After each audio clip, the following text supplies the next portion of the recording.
Patimuan. Kay Mamo nila. Vice Captain, jersey number 8, Lalbiak Moana.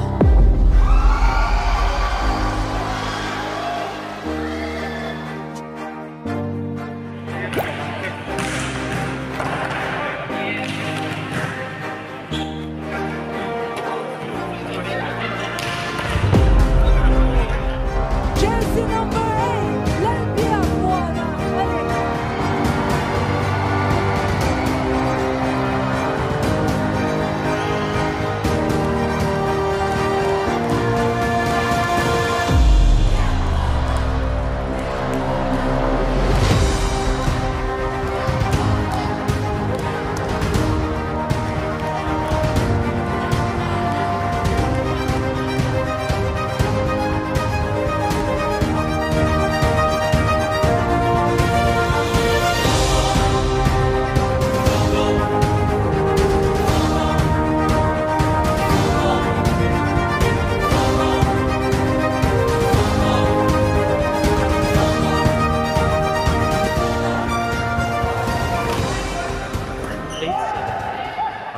Yang mana? Osio. Tolong. 11-0 ni ta. Javed. Một lại này mà. Yang mana sẽ tahu dia lah cuai lu. Oh, lagi yang mana? Ya, service Jonathan ma Vinod. Kon lu ta. Yang mana? Yang mana? Đang thấy cái đầu. Xuân số mang. Ôi, som hi pan hi ve ve. Ma pui sai đâu service ha. Javed first ball try. Việc mua nè, Ekaya ha, chịu rất việc mua nè. Mapui sai đầu service ha, Javed first ball try. Việc mua nè, Ekaya ha, chịu rất việc mua nè. Na tổng bu có trang chủ. Samuel service xuống zoom ha. Mapui sai đầu. Việc mua nè. Straight à. Biar mana? Mapuya sai lau. Run service sun zoom lea. Oh, mintia lau om. Hai bola Vinod. Oh, single block. Biar mana? David captain service ha. Vinod. Allah hook kat, Allah dang kat. Hai bola penon lea. Oh, dang cetta. Biar mana lek Samuel lah.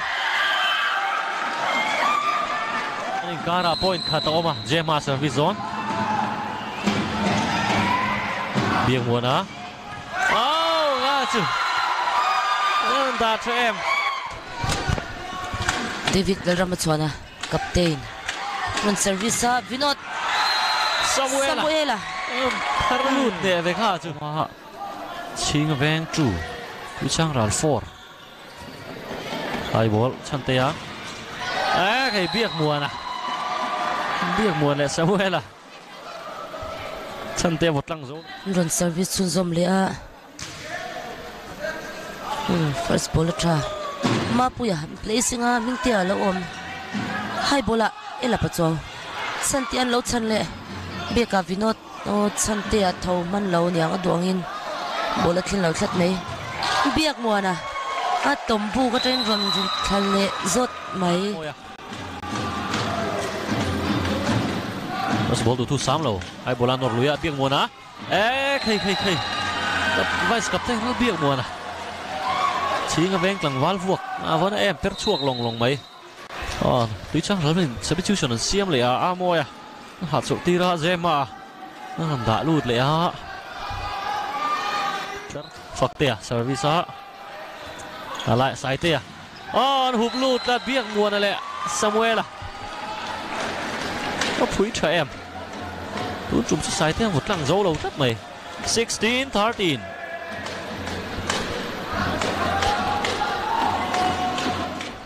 Mình khềuกันเล่นlệ đó nè.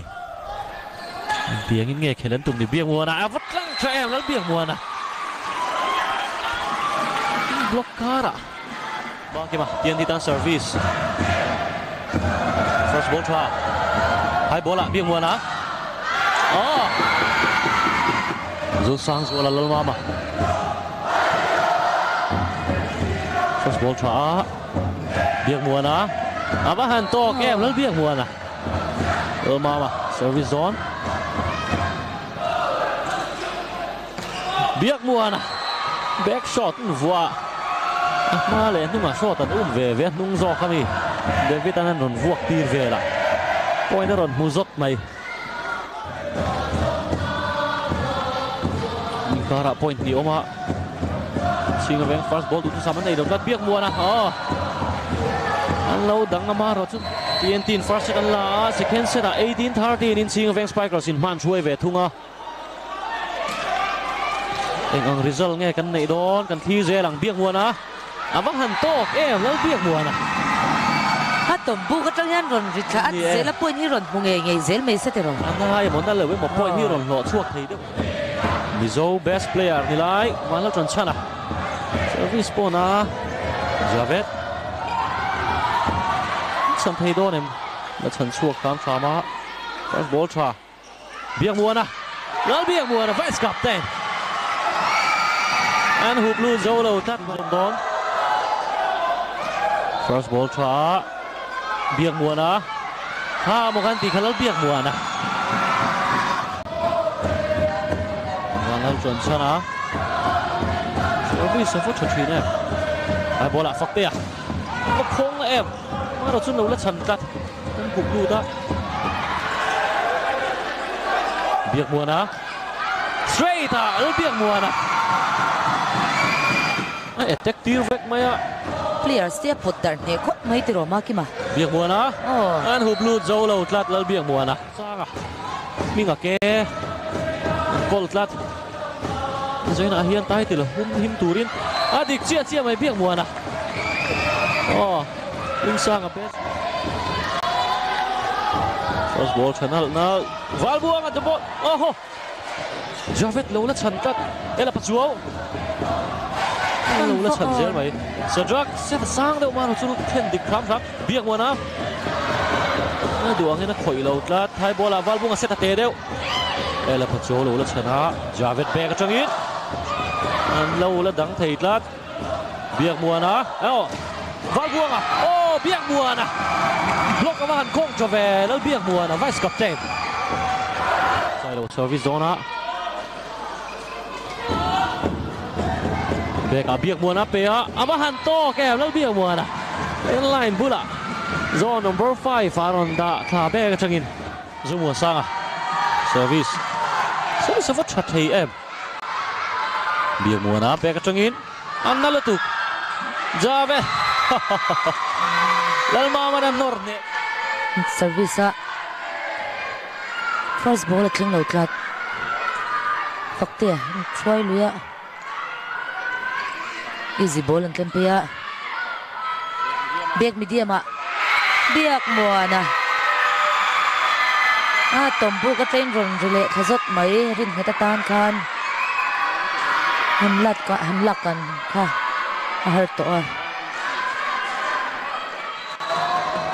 Gagandeep Singh. First ball. Biak muana bok. Straight a. Adik chia mai. En line na del klat. Hunter pa. Service a. First ball tra. High bola. Biak muana. Block abahan tlang tra em. Block kara. Jersey number 19. Hunter tlang fal. Ngun service a.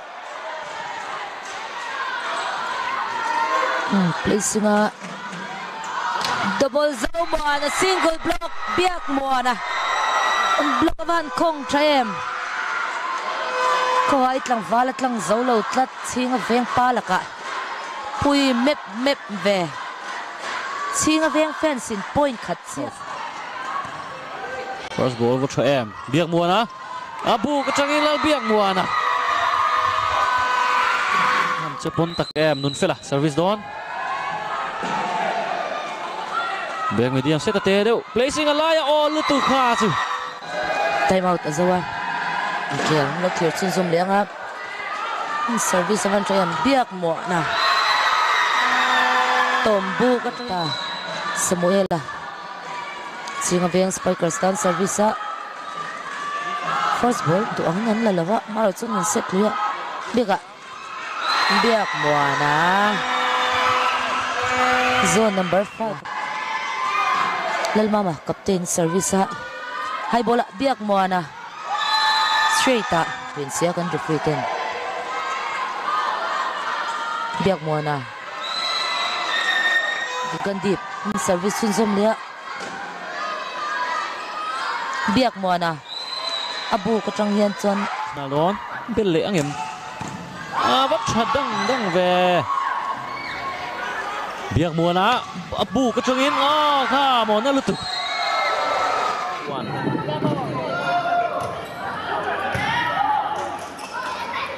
biak muana Cynthia off control setter khani biak muana biak muana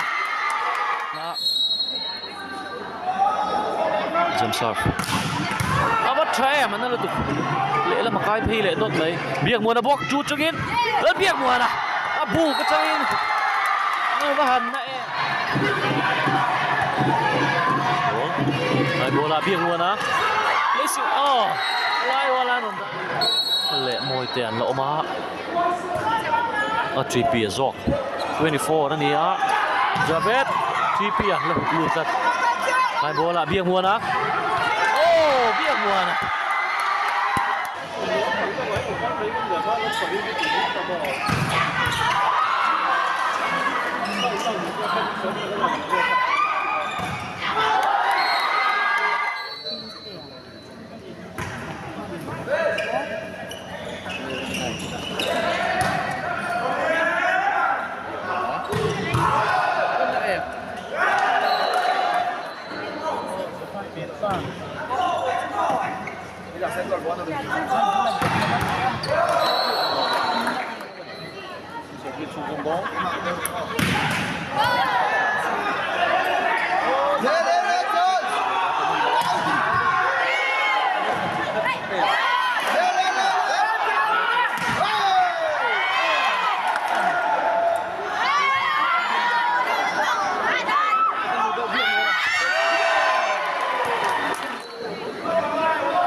ta giấu lâu thoát mày first ball tôi sẽ ta si tiền ăn vọt lưỡi biak muana lama biak muana 15 ruat fela silo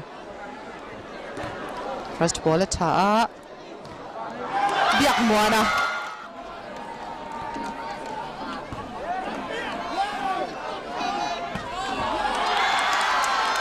first set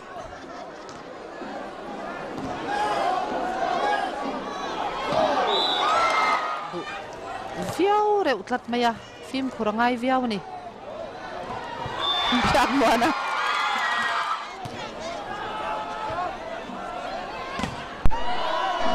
block peravan 3M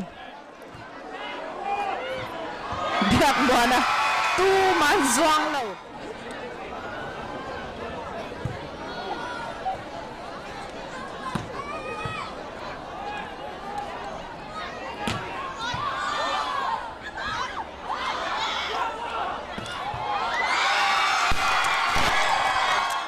Tete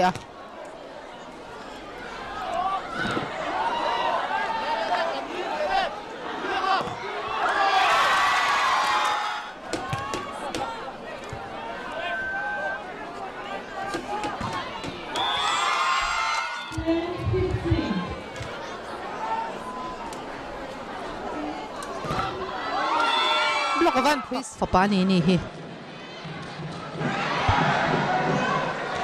Fit puya first ball cha biak mua na kan hub lut lat hai bola Fabian nak dikka first ball chanal nal tu wal buang bek atangin hing sang aba han sa trem lan hing sang ala dikzel hai bola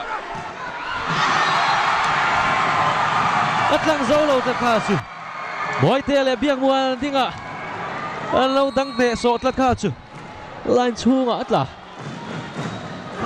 21-16 นั่นดิตา service vele thung dona 17-21 ani ya anum phathei donem biak mua na hai ball tangin block of a tram ma se ming sa ga dinga tha lo la chan biak mua na block le lam a phui thadun khop maya khang zo ta lo tien ti wak Durkang North coming point khatan hu belia 22-17 Anita le lama tri pia le biak mua na Arman la ding boka biak mua na le biak mua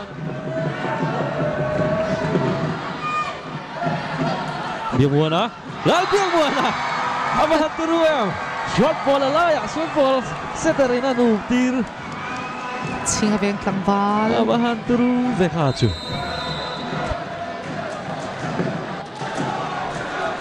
technical timeout kan mang lo ya ma ki ba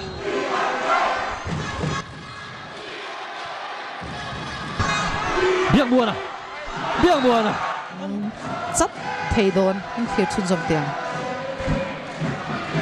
mama moi te ron chan chal tu biak mua na abu ka chingin abo ma chingin ron pit chu in kara 20-23 ani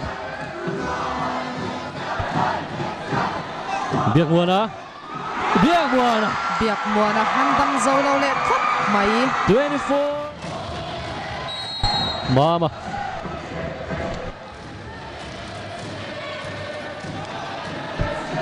Tipia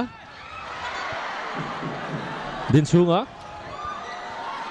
la cover phatlat high ball teng Fabian na chanzel bal buanga duai set alu deu biak mua na abu katangin kan ti kha zone number 2 atangin pointer on mule da 4 champion chuan mabak aturu mai boxi an mabak chan phal chi ni silova biak mua na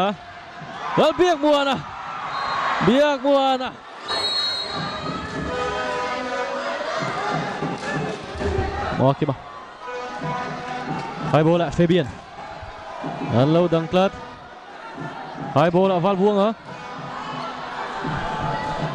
biak mua na placing captain alo om setaluta biak mua na awahan puyam kha chu tin champion thei donen nge du klang North in tun set hin la lenga an champion don biak mua na siang lutuk straight awahan na yang